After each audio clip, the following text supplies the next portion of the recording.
You're listening to Is It Love Mark by Dark Divine Stories. Please note that this story is purely fan fiction. Mark currently does not have a story within the Is It Love universe. Please enjoy. It's Monday afternoon and I'm heading to lunch. I thought about skipping lunch but my stomach disagreed with that since I missed breakfast. Lisa and Matt are going to join me at the restaurant. My day isn't going very well. Cassidy yelled at me twice for no reason, claiming I wasn't doing my job. The only reason I wasn't doing my job is because she kept interrupting me. I recorded everything though. I really don't know what her problem is, but she really needs to get the fuck over it and leave me alone. Reporting it to Gabriel does nothing, he thinks I'm over-exaggerating. My written complaints have gone nowhere as well. That's not surprising. Cassidy most likely deletes any and all complaints with her name on them. I wouldn't put it past her. I enter the Italian restaurant that Matt, Lisa and I like to go to for lunch sometimes. I sit near the window and look over the menu. I speak perfect Italian to Felipe, he is a hell of a cook. He also gives me free dessert from time to time. While I wait for Matt and Lisa, I can't help but think about the very long road I took to get this far in life. Growing up wasn't easy for me. I lost both of my parents at a young age. Jamie and I ended up in the foster care system when our older sister Piper wasn't able to take care of us. Hell, she could barely take care of herself. Jamie is my twin brother. He's 5 minutes older than me and he's saved my life more times than I can even count. The foster homes we were in were horrible, so Jamie and I took off when we were 11. We came here to New York to be closer to Piper. We ended up in Little Italy. We were close to blinding and we are half Italian after all. Most people didn't look twice at us as long as we didn't bother them. I'm taken out of my train of thought when Matt and Lisa walk in. Sorry, we are late. Matt sits across from me and Lisa sits next to me. I already ordered for myself. I wasn't sure when you guys were coming and I'm hungry. Felipe sets my food in front of me and takes Lisa and Matt's order. I ran into Cassidy on my way out. Lisa takes a drink of her water. What did she say? I ask. You know the usual. Last week I was dropping off files to different people and she followed me from office to office lecturing me on not doing my job, how my clothes were not office appropriate, so on and so forth. When I had enough, I turned around and told her I was going to report her for harassment to her superiors if she didn't leave me alone. And that worked. Matt steals one of my fries. For about a day or so, maybe. I really don't know what her problem is with me. All I can remember doing is starting to work at Carter Corporation. Yeah, same here. Lisa takes another drink of her water as Felipe sets her and Matt's food in front of them. Well, with any luck I won't have to rely on working at Carter Corp by the end of this year. My artwork has really taken off this year. Colin says my website has blown up since I started putting my work online. He set up an auction for this weekend and one of my pieces will be sold to the highest bidder. That's great. Lisa hugs me. That's great. Matt sounds disappointed. You're going to become rich and famous and then forget about us. You'll probably move to France or Italy, you know, those artsy places, and never look back. Don't be stupid, Matt. I get up and hug him. I couldn't forget you. That's impossible. You're unforgettable. Besides, I won't be going anywhere, especially not France. Don't you know they eat snails over there? Give me a good cheeseburger any day of the week. I would starve to death in France. I kiss him on the cheek and sit back down. Okay, fine, I believe you. For now. Matt takes a drink of his drink. What about Italy? Would you go there? Lisa takes a bite of her food. Yes, I would, but not for a long period of time. Someone can only take so much pizza and spaghetti. They laugh. So what else do you have on your website? Matt asks. I thought you were thinking about teaching painting or drawing or something. Colin is helping me with that. I've already recorded the basics and some of the advanced techniques of everything I want to teach, and he's putting it up on my website this weekend. The first class is free. Also, the freelance work I did for Joe and Colin as well as a few others will be on there. Joe who? You never say his last name, you just call him Joe. Lisa seems irritated.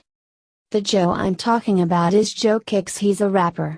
I did some marketing work for him last year after I told him that his new flyers really sucked. I did the artwork by hand and made it about his music after arguing with him on how a rap album should be represented. He wanted to attract more people to his music, mostly female fans. So I took my sketchbook to his place, told him to take off his shirt and stand however he wanted. He did as I told him, and I spent most of the day drawing him. My artwork is unedited, unretouched. What you see is what you get, which coincidentally was the name of his album. Ever since then his sales went through the roof. He also paid me really well and I was able to get my website up and running. Sounds like you have a busy weekend. Matt looks disappointed. I guess this means you won't be at the Starlight. Matt, this is Monday. I will be at the Starlight on Saturday night, I reassure him. I've been really busy lately with my website and doing everything I want to do with it.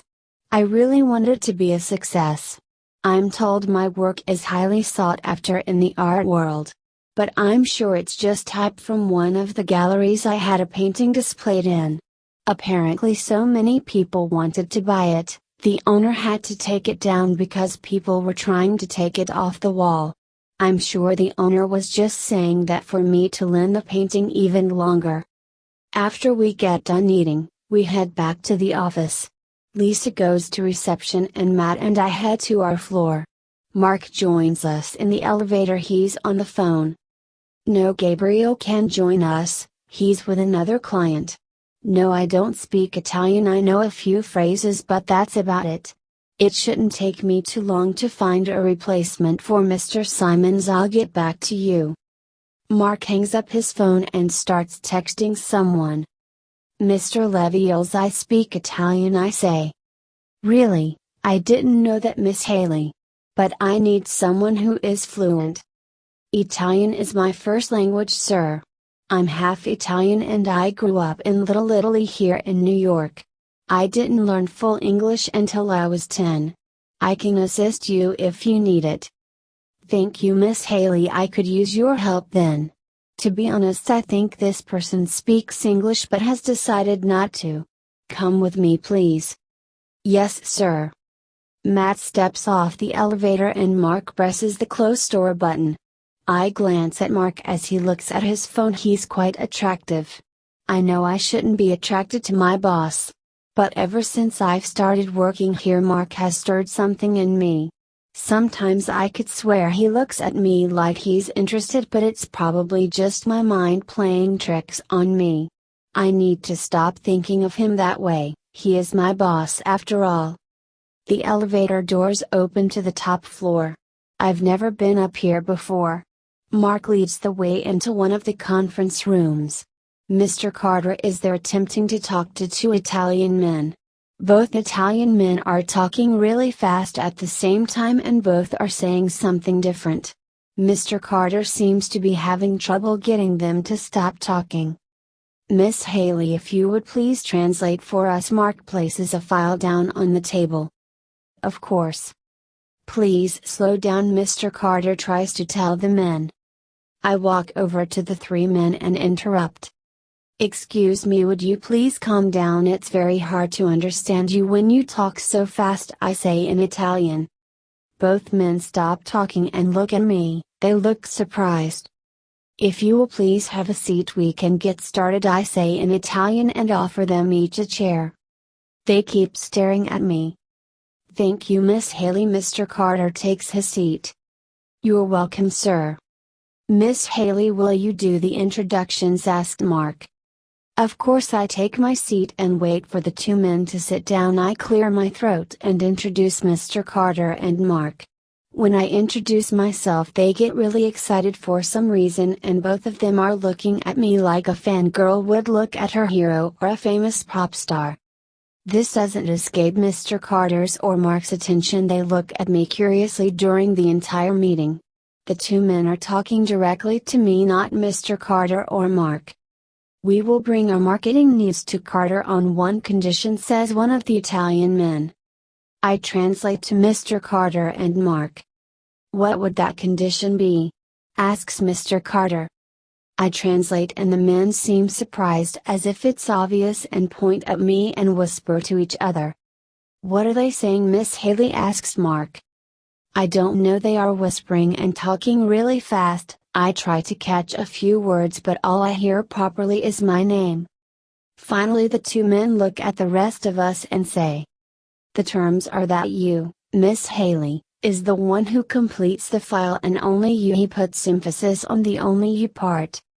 I translate to Mr. Carter and Mark. "Why only Miss Haley? We have the best graphic designers at Carter Corporation. They can fulfill any and all requirements you set," Mr. Carter says. I translate and the two men don't seem happy at all. One of them starts talking as he hits the table with his finger and then makes a gesture as if to say they will leave. He says, "We want Miss Haley and only Miss Haley to do this. If that won't happen, we will take our business elsewhere." I translate. "Ask them why only you," Mr. Carter says to me. "Why only me?" I ask in Italian. They once again look at me like it's obvious. They both start talking at the same time and start talking really fast. They say it's really obvious and they are insulted that we should question what they want, I say, trying to keep up. One of them holds up the camera and the other holds up a magazine. They both look at me. Now they would like a picture and an autograph. I can't understand why they would want a picture and an autograph. Both Mr. Carter and Mark look confused. Mr. Carter nods. "Yes, that would be fine," I say. Both men seem excited. One of the men hands the camera to his partner and stands next to me with a big smile on his face. Me, I'm a little shocked when the flash of the camera indicates the picture was taken. The men switch places and I'm sure both of my pictures look the same. The men offer me the magazine and a pen. I have no idea why they wanted to take pictures with me or get my autograph until I see the cover of the magazine. The magazine is called Artist Visions Monthly. It's in Italian and I'm on the cover. I read the cover of it as I sign it. New York artist blows up the Italian art scene when her work is displayed. All three paintings are sold for over $10 million each in American currency. My jaw drops. I stare at the cover of the magazine. Now I know why I got a call for an interview and a headshot picture of me last month. It also answers the questions I've been asking myself every time I go shopping in Little Italy. Everyone waves and says hi to me, and some just smile at me, and others tell me to keep up the good work. I show the cover to Mr. Carter and Mark because they are looking at me like they are about to ask me a million questions. I give back the magazine and both men ask me if I will work on their project from start to finish. They've seen my resume and want their names to be on it. "Yes, I will, you have nothing to worry about," I say, still in shock. Both men celebrate, then they both kiss me on the cheek and shake Mr. Carter's and Mark's hand. They leave the room very excited after thanking us for our time. "Miss Haley, can you explain please?" asked Mark. "1 minute please," I say, taking out my phone and search for the article that was in the magazine. An American artist by the name of Ariel Haley took Italy by storm last month when her work was displayed for the Royal Art Gallery in Rome last month. People flocked to see the rare paintings be displayed. Ariel Haley's work is very sought after and isn't displayed very often, and she doesn't allow her work to be sold very often. Last month her work was displayed and then sold for $10 million each. The three paintings are called Heaven's Light, Devil Whisper and Once Upon a Dream. We have a rare exclusive interview with the artist. "Art, it's my life. I love to paint, I love to draw, and everything that goes with it. The 3 paintings that were on display represent a time in my life I couldn't see a way out of. Where I was completely lost. I have a website now, and soon I'll be teaching people how to create artwork of many different kinds. It's unknown if the artist will display any more of her art anytime soon, but art collectors worldwide are ready and waiting. The rest of the info they have on me they got from my website. My uncle is the one who asked if he could display my work. He didn't tell me he was going to sell them. I dial his number, I do not care what time it is there. Hello. You sold my paintings. I say angrily. Oh hey, how is my favorite niece doing? He sounds nervous. I never gave you permission to do that, get them back now. I can't do that, you don't understand. I don't understand. You were supposed to display them, not sell them. We had a contract, I had a lawyer look over it and everything. Ariel, listen to me, now I know you don't think your work is as sought after as everyone says it is. But it is. People started bidding on it and some even tried to take it off of the wall. I didn't know what to do, and then someone who I couldn't say no to came in, gave me a $10 million check for each of them. He took them and left. I don't know how to get a hold of him, but I sent you the checks. You should get them in the mail in the next few days. I'm coming over there so I can kick your ass personally. Ariel, I'm sorry. I told you no when you called and asked if you could sell them. Selling them without my permission is the same thing as stealing. Get them back now. I hang up the phone and I realize Mr. Carter and Mark stayed for an explanation. Please explain, Miss Haley. Mr. Carter leans back in his chair and waits for me to speak. I need some personal time off to go to Italy, I say. No, Mr. Carter says in a way I can't argue with. Now please explain the end of the meeting. Well, in Italy art is a really big thing. Artists over there are like pop stars over here. As you saw, I am on the cover of this month's edition of Artist Vision Monthly Italian edition. It's sold here in the US and in Italy. I lent my uncle 3 of my paintings and he sold them without my permission. So when they wanted you to do the file, it's because you're a famous artist now, Mr. Carter says flatly. Yes. So you accepted their terms of the job, that's why they were so excited, Mark says. It is, I answer. We have more qualified people who can work on this file. Mr. Carter sounds annoyed. I don't mean to sound rude or out of line when I tell you this, but believe it or not, most people, especially Italian people, prefer real artists rather than a computer-generated image. But since you're the boss, it's up to you. If you feel I'm not qualified, then I'll get back to work on the stack of files that are on my desk. Have a good day, sir. I get up and leave the room and head to my floor. I take a seat at my desk. So how did it go? Matt asks. I show him my phone. Whoa, cool, you're rich now, awesome, why don't you look happy? Matt gives me back my phone. The paintings my uncle sold without my permission are the ones I've had ever since I started painting. They are priceless to me. No amount of money anyone could offer me would ever be enough for me to sell them.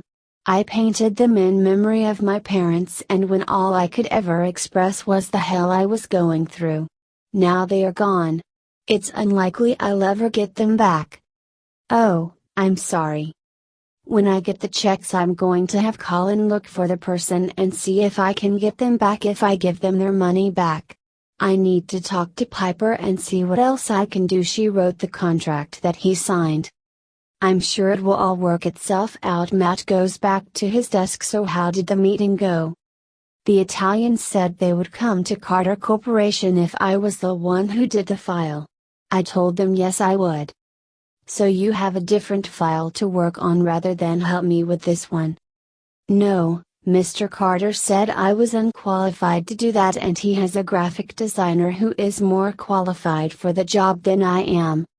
Oh, so the big boss said no, that sucks. I told him Italian businessmen prefer a real artist rather than something created on the computer. But I'm unqualified. He was also mad I accepted to do the file without asking him. So what do you think will happen when they come back and find out you weren't the one who did the file? They will be angry and likely won't be back here to Carter Corporation. I start working on the file Matt and I are working on. We have a very tight deadline on it and it's likely we'll have to stay late to finish it. Hours later Matt and I finally finish the file. I put it on Gabriel's desk and gather my things. It's almost 10 o'clock and I'm tired. Matt and I are going to get a late dinner. Miss Haley, I didn't realize you were still here. I turn around to see Mark. Yeah, Matt and I were just finishing a file that Gabriel needs for a meeting tomorrow morning. I see. I press the button to call the elevator. About what happened earlier, Mark seems uncomfortable. It's fine, I'm used to it. I've been told stuff like that all of my life. This contract is very important to Mr. Carter. He's been trying to get them to come to us for some time now. It's okay, I understand my degrees in art history and fine arts isn't enough for the big boss. Miss Haley, I don't think that is what he meant. He said I was unqualified to do the file. But I'm an artist and this department was the closest I could get to doing that, but when I got here I learned that's not what I would be doing. Matt does that on a computer. I input data and do spreadsheets and things like that. I took some classes so I could do better with my job. I think I do good work, I'm still here after all. I step onto the elevator and Mark follows. He seems to have understood what I said. It's true I don't have big fancy college degrees in business, finance or whatever else Mr. Carter looks for in qualified personnel. But I won't let that get me down. If I did I probably wouldn't ever leave my apartment again. Mark doesn't say anything else. I think he's understood what I was saying. When I get to the lobby Matt is waiting for me. He nods to Mark as we head one way and Mark the other. Matt does look at him curiously for a moment when I start walking. So where do you want to eat? I ask Matt when he catches up. Not much is open this time of night. The Taco Palace is open. Jamie is working the night shift tonight. Yeah, sure, I'm starving. Matt looks at me curiously. What? Nothing, I was just wondering what you and Mark were talking about to make him look at you the way he was. We were talking about the file I'm unqualified for. What do you mean when you say that anyway? How was he looking at me? Never mind, if you don't see it I'm sure it's nothing. Matt opens the door to the Taco Palace for me. Even though it's late this place is still packed like it would be during the dinner rush. I used to work here before starting at Carter Corporation. I do not miss it one bit either. Hey sissy, Jamie comes up and hugs me. Hey Jamie, I hug him back. Hey Matt, what's up? Same old thing. I hope you're taking good care of my sister at that big corporation. I'm doing my best, but she's not always very cooperative, if you know what I mean. Sadly, yes, I do. So a table for two. Yes, please, and not one by the kitchen either. I noticed several open tables near the kitchen. It's okay, I figured you would be in late, so I saved you a seat over here by the window. Jamie leads us to our table and hands us menus. What will you have to drink, Matt? You're asking me first. Wow, I feel special. I can't help but laugh at what Matt says. He sits straight up like someone that feels special does. I already know what Ariel wants to drink, iced tea. And here I thought I was going to get some special treatment. Matt fakes looking hurt and gives Jamie his drink order. So any luck getting your paintings back? I heard you call your sister on your office phone so Cassidy would think you were working. The best the authorities in Italy can do is arrest my uncle for selling them and put the word out that they were sold illegally, but there's a big chance I may never get them back. I'm sorry. I'll just have to find whoever wrote the checks and try to get them back that way. I'm sure the person who bought them will understand and they won't want to hold on to stolen property.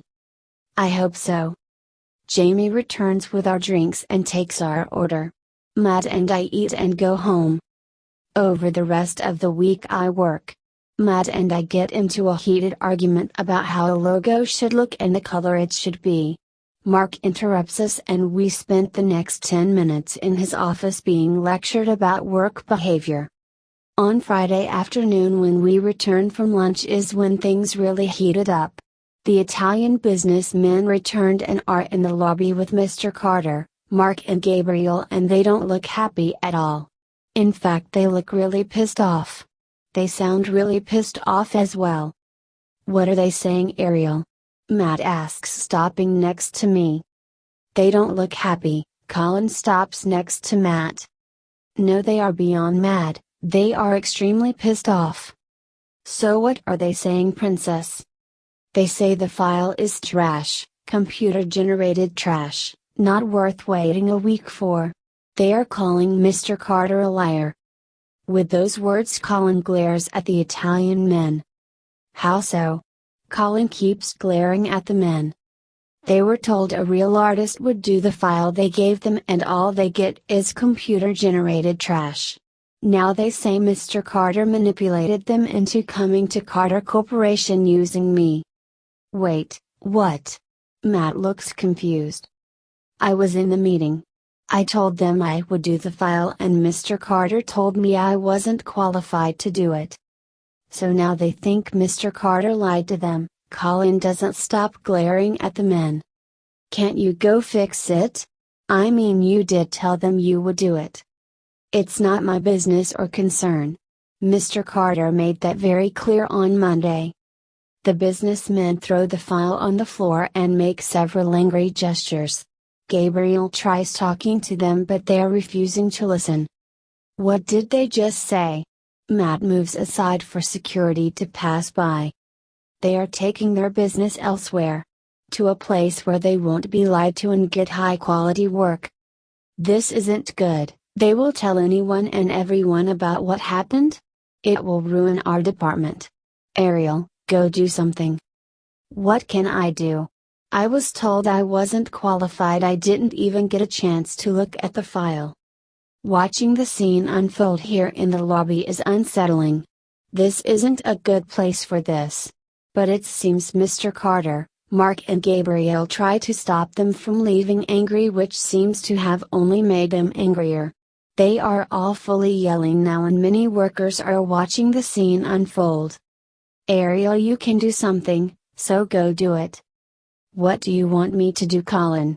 I told Mr. Carter they wanted a real artist to do the file. He had someone do it on a computer.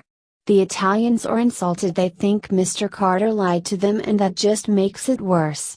I knew this would happen but they wouldn't listen to me because I'm unqualified. Finally, something we agree on, I turn around and come face to face with Cassidy. I press the button on my brooch quickly. I turn to fully face Cassidy. Cassidy, I say, trying not to glare at her. So this situation is your fault, is it? I'm not surprised. This isn't my fault. Mr. Carter had someone else do the file and now the clients are unhappy. You've done nothing but cause trouble ever since you got here. I guess you won't even make it to your evaluation next week. What is that supposed to mean? Cassidy has an evil grin on her face now. You're fired. End of chapter. Thank you for listening to this chapter of Is It Love, Mark? If you liked this chapter, please leave a like. If you thought this chapter was interesting, please leave a comment below. If you want more of this story and others like it, subscribe to the Dark Divine Stories channel. New subscriptions and likes help the channel grow and ensures more stories and chapters faster. If you want to know when the next chapter will be available or chapters of other stories, go to the Dark Divine Stories channel and click on the discussion. The chapters that are coming up and their release dates will be put on there. Once again, thank you all so much for listening.